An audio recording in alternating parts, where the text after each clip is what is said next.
Nas profundezas das páginas da Bíblia e nos ecos da história antiga de Israel, surge um mistério que tem confundido gerações: as 12 tribos de Israel. Desde a sua fundação como filhos de Jacó até se tornarem o povo escolhido de Deus, estas tribos protagonizam histórias épicas de fé, rebelião e redenção. Porém, há um capítulo sombrio nesta história: o seu desaparecimento.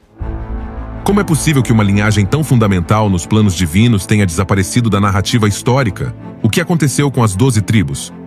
Será possível que ainda existam, escondidos entre as nações, à espera do seu momento de ressurgir?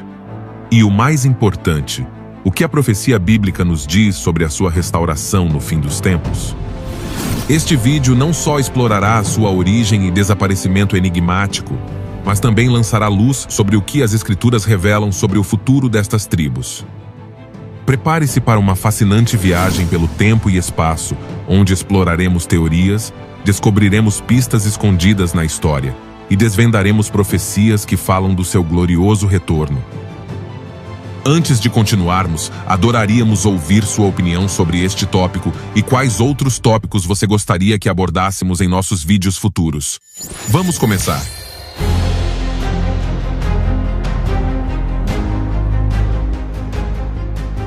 A origem das 12 tribos de Israel começa com Abraão, considerado o patriarca dos israelitas. Deus fez uma aliança com Abraão, prometendo-lhe que ele seria pai de uma grande nação, conforme Gênesis capítulo 12. Essa promessa foi estendida aos seus descendentes, que formariam o povo de Israel. Abraão teve um filho, Isaque, com sua esposa Sara. Deus renovou sua promessa a Isaque, assegurando-lhe que ele seria o pai de uma grande nação. Isaque teve 2 filhos, Esaú e Jacó, mas a promessa centrava-se em Jacó, que foi escolhido por Deus para ser o portador da aliança. Jacó, também conhecido como Israel, teve 12 filhos com 2 esposas, Lia e Raquel, e suas servas, Bila e Zilpa. Esses 12 filhos se tornaram os fundadores das 12 tribos de Israel. Os nomes dos filhos de Jacó foram Ruben, Simeão, Levi, Judá, Dan, Naftali, Gade, Azer, Issacar, Zebulon, José e Benjamim.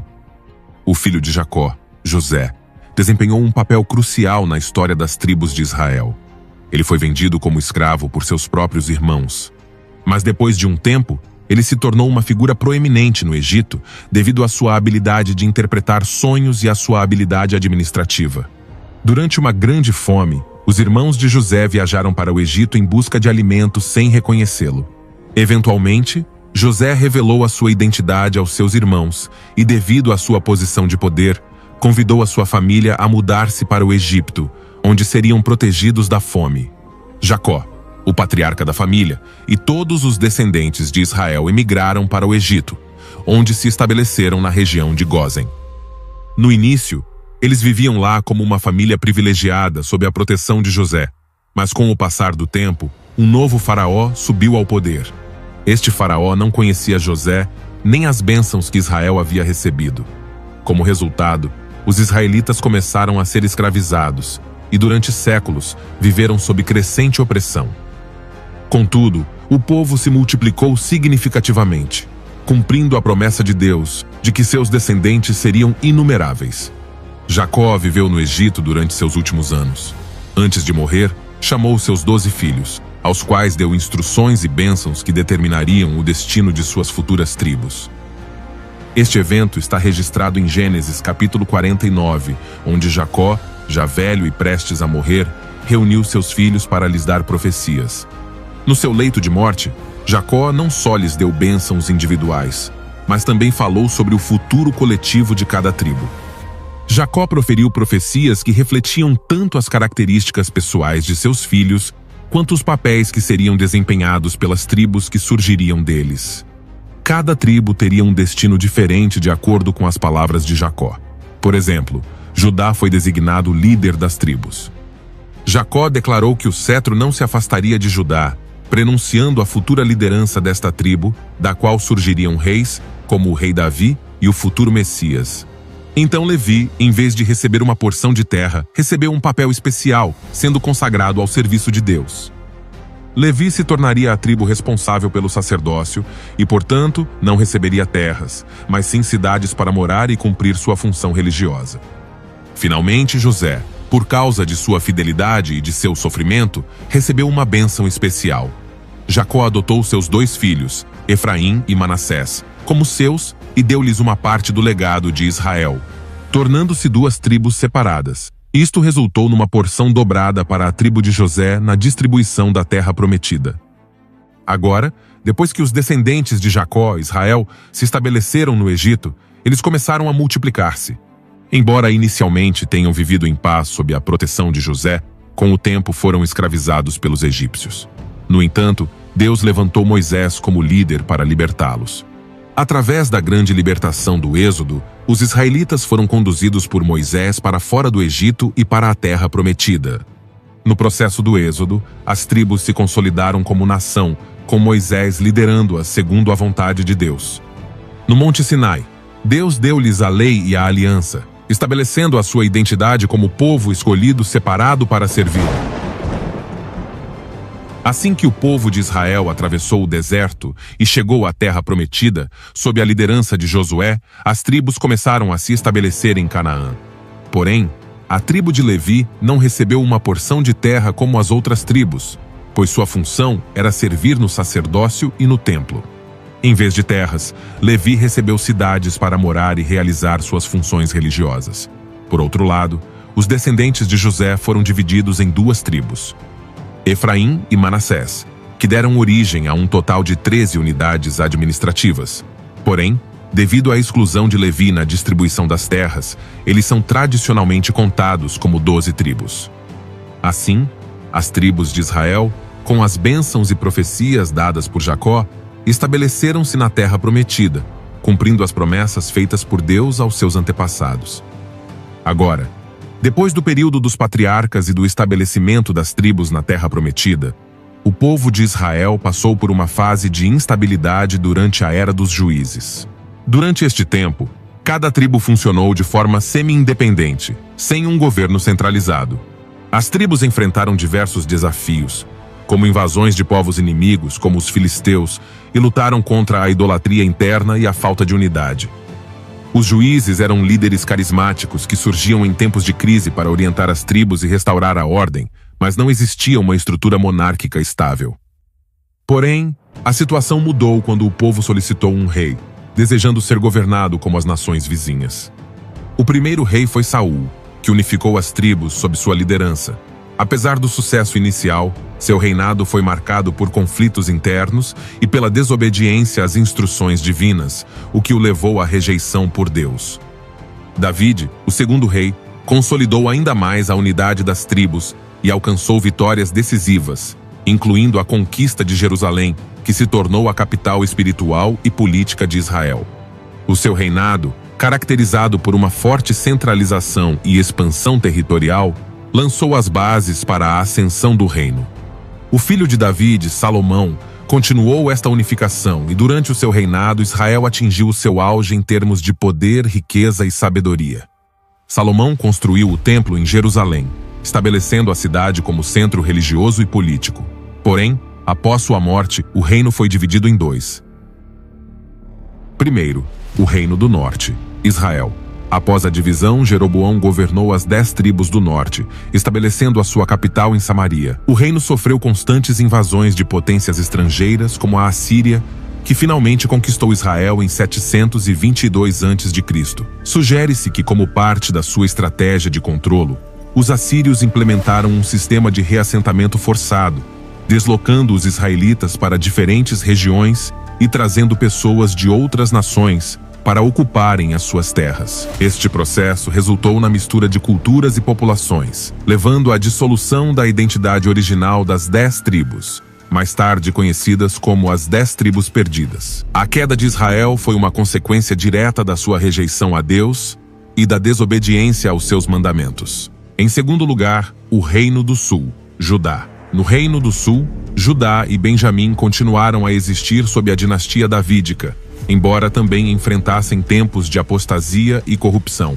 Apesar de alguns reis piedosos, como Ezequias e Josias, terem tentado reformar o reino e devolver o povo à adoração de Deus, Judá não conseguiu evitar o declínio moral e religioso a longo prazo. Em 586 d.C., após uma série de invasões babilônicas, o reino de Judá foi finalmente conquistado pelo Império Babilônico, sob o rei Nabucodonosor II. Jerusalém foi destruída e o Templo de Salomão foi queimado. A elite de Judá, incluindo o rei e muitos dos habitantes, foram deportados para a Babilônia no que é conhecido como exílio babilônico. Durante este exílio, o povo de Judá viveu uma crise de identidade, mas foi também um período de reflexão e consolidação da sua fé, que acabou por permitir o seu regresso a Jerusalém anos mais tarde. Agora, após o exílio babilônico, que durou aproximadamente mais de 70 anos, os judeus foram finalmente autorizados a retornar à sua terra após a queda do Império Babilônico e a ascensão de Ciro, o Grande da Pérsia. Em 539 a.C., Ciro emitiu um édito permitindo que os exilados judeus retornassem a Judá para reconstruir Jerusalém e o Templo. Este retorno, porém, não envolveu todas as tribos de Israel. Naquela época, apenas as tribos de Judá, Benjamim e alguns levitas, que haviam mantido a sua identidade religiosa através do sacerdócio, retornaram da Babilônia para Jerusalém. As 10 tribos do norte, que foram dispersadas pelos assírios em 722 a.C., nunca mais voltaram a formar uma nação unificada. Essas tribos eram conhecidas como as 10 tribos perdidas, e sua identidade foi desaparecendo com o tempo, sem um retorno formal ao território de Israel. Por outro lado, o regresso dos judeus que estavam no exílio foi liderado por figuras como Zorobabel, descendente da linhagem real de David, que supervisionou a reconstrução do templo em Jerusalém. Além disso, o sacerdote Esdras desempenhou um papel crucial na reforma religiosa, provocando o regresso ao cumprimento da lei de Moisés e restaurando a prática religiosa na comunidade. Embora o povo de Judá tenha conseguido restaurar parte da sua vida religiosa e nacional, a nação nunca mais foi unificada da mesma forma que antes da divisão entre o Reino do Norte e o Reino do Sul. Jerusalém e o Templo foram reconstruídos, mas as tribos do Norte não retornaram e a identidade do povo de Israel foi fragmentada. No ano 70 depois de Cristo, ocorreu um dos acontecimentos mais significativos da história de Israel: a destruição de Jerusalém e do Templo de Salomão pelo exército romano, sob o comando do general Tito. Este acontecimento teve um impacto profundo no povo de Israel e nas tribos de Judá, Benjamim e Levi, que ainda permaneciam na região da Judéia. Após a queda de Jerusalém, muitos judeus das tribos de Judá e Benjamim foram exilados ou dispersos por todo o Império Romano. Alguns foram levados como prisioneiros para Roma, enquanto outros foram espalhados por várias regiões do Império Romano e além. Isto resultou na diáspora judaica, o processo de dispersão dos judeus ao longo da história, especialmente para lugares como Europa, Norte de África e Ásia. Agora, existem 3 teorias principais sobre o destino das 10 tribos perdidas de Israel. Primeiro, teoria da dispersão e assimilação. De acordo com esta teoria, as 10 tribos do norte foram deportadas pelos assírios. A política assíria de realocação foi uma estratégia utilizada pelo Império Assírio para manter o controle sobre os territórios conquistados e evitar qualquer tipo de rebelião ou resistência das populações locais. Esta política consistiu em deslocar diferentes grupos étnicos e culturais para outras regiões do Império, a fim de misturá-los e diluir a sua identidade e capacidade organizacional. No caso das tribos israelitas, a política de realocação foi especialmente eficaz, uma vez que estas comunidades estavam dispersas por todo o território de Israel e não tinham uma estrutura política centralizada. Ao serem deslocadas para outras regiões do Império, as tribos perderam a sua territorialidade e a sua identidade cultural, o que prejudicou a sua capacidade de organização e resistência. Além disso, a assimilação cultural e religiosa também contribuiu para o desaparecimento das tribos israelitas. Ao se misturarem com outros povos e culturas, as tribos perderam suas tradições e costumes e adotaram novos modos de vida e crenças religiosas. Em segundo lugar, teoria da migração para a África, Beta Israel. Uma teoria sustenta que algumas tribos perdidas migraram para o sul, alcançando a África. Em particular, o grupo Beta Israel na Etiópia afirmou ser descendente da tribo de Dan. Embora a evidência desta ligação seja debatida, alguns estudos genéticos e arqueológicos sugeriram que este grupo poderia ter origens israelitas, o que alimentou esta teoria. Terceiro, teoria da migração para o leste, Ásia. Outra teoria sugere que as tribos perdidas seguiram para o leste, alcançando lugares como a Índia e a Ásia Central. Grupos como os Bene Menashe, na Índia, afirmam ser descendentes das tribos de Israel. A teoria postula que as tribos seguiram rotas comerciais para o leste, integrando-se nas culturas daquela região, embora as evidências sobre esta migração sejam limitadas. Agora vejamos a seguir a futura restauração das 12 tribos, um tema que tanto judeus como cristãos têm relatado nos últimos tempos. A restauração das 12 tribos de Israel é um tema recorrente na Bíblia, especialmente nos livros proféticos, e está intimamente ligada à promessa de Deus de restaurar o seu povo após o seu exílio e dispersão. Ao longo das Escrituras, encontramos diversas profecias que falam de um futuro retorno e reunificação das tribos, como parte do cumprimento das promessas divinas. A seguir, explicamos alguns aspectos-chave desta restauração, apoiados em textos bíblicos. Vamos ler Ezequiel capítulo 37, versículos 21 e 22. Transmita-lhes esta mensagem do soberano Senhor. Eu reunirei o povo de Israel dentre as nações. Eu os devolverei à sua terra, depois dos lugares onde foram espalhados.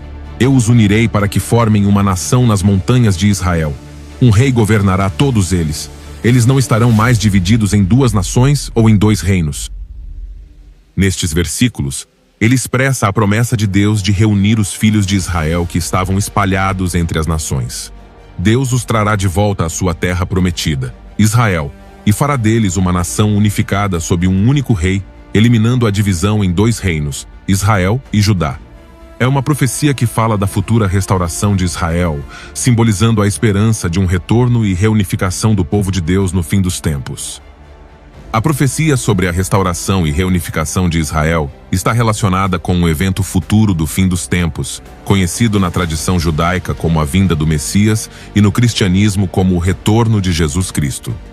Este momento ainda não aconteceu, mas espera-se que se cumpra no final da história, quando Deus reunir o seu povo disperso, tanto os judeus como as tribos perdidas, e os trazer de volta à terra de Israel. Em termos bíblicos, este evento está ligado à restauração espiritual e territorial de Israel, na qual as tribos de Israel serão unidas sob uma liderança, com um rei legítimo, o Messias ou Cristo, que governará com justiça. O profeta Isaías, no capítulo 11, versículos 11 e 12, também nos diz: da mesma forma acontecerá naquele tempo que Jeová levantará novamente a mão para recuperar o restante do seu povo que ainda resta na Síria, Egito, Patros, Etiópia, Elão, Sinar e Amate, e nas costas do mar. E ele levantará um estandarte entre as nações, e reunirá os exilados de Israel, e reunirá os dispersos de Judá desde os 4 cantos da terra.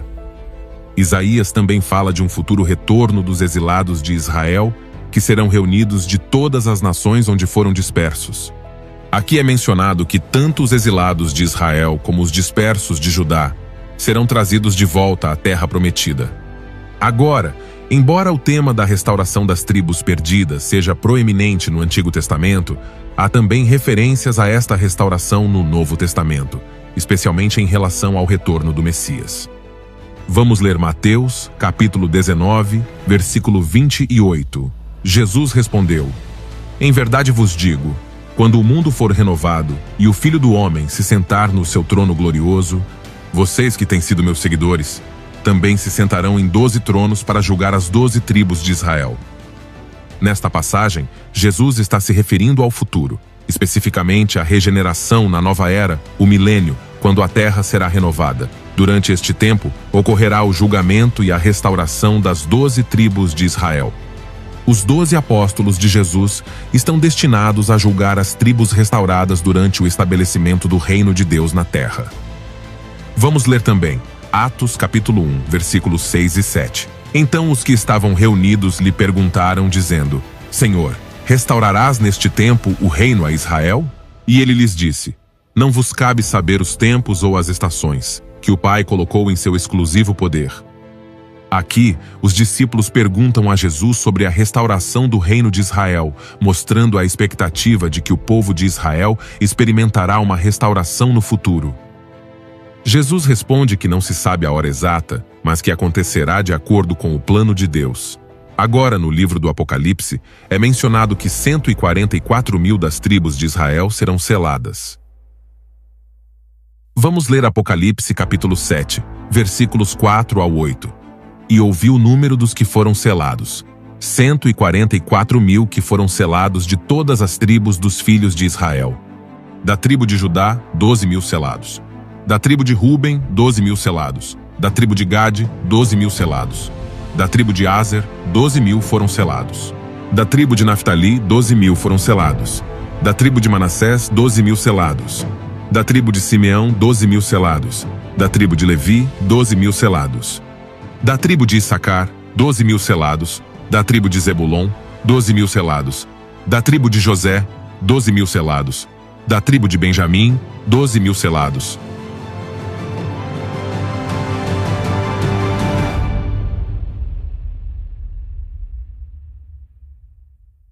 Muito se tem falado sobre quem são estes 144.000, muitas vezes sem levar em conta o que o próprio texto nos diz. Os comentaristas muitas vezes forçam as escrituras a se ajustarem aos seus próprios esquemas escatológicos, mas isto é algo que não devemos fazer. A passagem nos fala sobre Israel e 12 de suas tribos são especificamente mencionadas. Sempre que uma lista das tribos de Israel aparece na Bíblia, ela sempre se refere aos descendentes físicos de Israel, e aqui não há razão para abrir uma exceção e interpretá-la de forma alegórica. É conhecida a interpretação das chamadas Testemunhas de Jeová, que afirmam que os 144.000 são os membros mais consagrados de sua congregação que já estão no céu. O restante das testemunhas estará no novo país. É difícil compreender que critérios eles seguem na interpretação desta passagem para chegar a estas conclusões. Os adventistas afirmam que 144.000 é um número simbólico e que se refere a todos os adventistas do mundo que foram fiéis a Deus e têm o sinal de guardar o sábado. Contudo, como já consideramos, esta passagem refere-se às 12 tribos de Israel. É verdade que o povo de Israel rejeitou o seu próprio Messias e o crucificou. E essa mesma atitude de rejeição é a que os seus descendentes têm mantido desde então. Quando o apóstolo Paulo analisou esta situação nos capítulos 9 a 11 de Romanos, ele perguntou: será que Deus rejeitou o seu povo? E esta questão era muito importante, porque ao longo do Antigo Testamento, Deus havia feito muitas promessas a Israel que ainda não haviam sido cumpridas. Se Deus rejeitasse Israel, então a palavra de Deus falharia e não seria cumprida. Então Paulo enfrenta esta delicada questão de diferentes ângulos, para finalmente anunciar que Deus mais uma vez terá misericórdia de seu povo. E nesse momento, eles passarão a crer no Senhor Jesus Cristo. O apóstolo nos diz que esta restauração completa de Israel ocorrerá quando toda a plenitude dos gentios tiver entrado. Expressão que no contexto se refere à Igreja do Senhor, que neste momento tem maioria gentia. Mas depois disso, e coincidindo com a segunda vinda do Senhor, Israel será salvo. Vamos ler em Romanos capítulo 11, versículos 25 ao 27. Porque não quero que vocês, irmãos, ignorem este mistério, para que não sejam arrogantes consigo mesmos. Esse endurecimento chegou a Israel em parte, até que a plenitude dos gentios tenha entrado, e então todo o Israel será salvo, como está escrito. O libertador virá de Sião, que removerá a maldade de Jacó, e este será o meu pacto com eles, quando eu tirar seus pecados. E é precisamente isso que o texto de Apocalipse capítulo 7 também nos diz. Haverá um tempo no fim em que a nação de Israel acreditará no seu Messias, e então Deus cumprirá todas as promessas feitas a ele no Antigo Testamento, sem perder nenhuma delas. Quanto ao momento em que serão convertidos ao Senhor, acabamos de ver em Romanos que isso acontecerá quando o libertador vier. E o profeta Zacarias acrescenta que coincidirá com um tempo de angústia para Israel, quando será completamente cercado e atacado pelas nações gentias. Vamos ler em Zacarias, capítulo 12, versículos 9 e 10. E naquele dia procurarei destruir todas as nações que vierem contra Jerusalém. E derramarei sobre a casa de Davi e sobre os habitantes de Jerusalém o espírito de graça e de oração. E olharão para mim, a quem traspassaram, e chorarão como quem chora por um filho unigênito, lamentando por ele como quem chora pelo primogênito.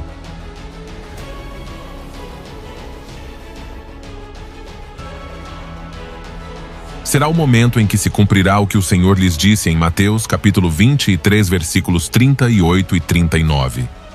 Eis que a tua casa te ficará deserta, pois eu vos digo que de agora em diante não me vereis até que digais: bendito aquele que vem em nome do Senhor.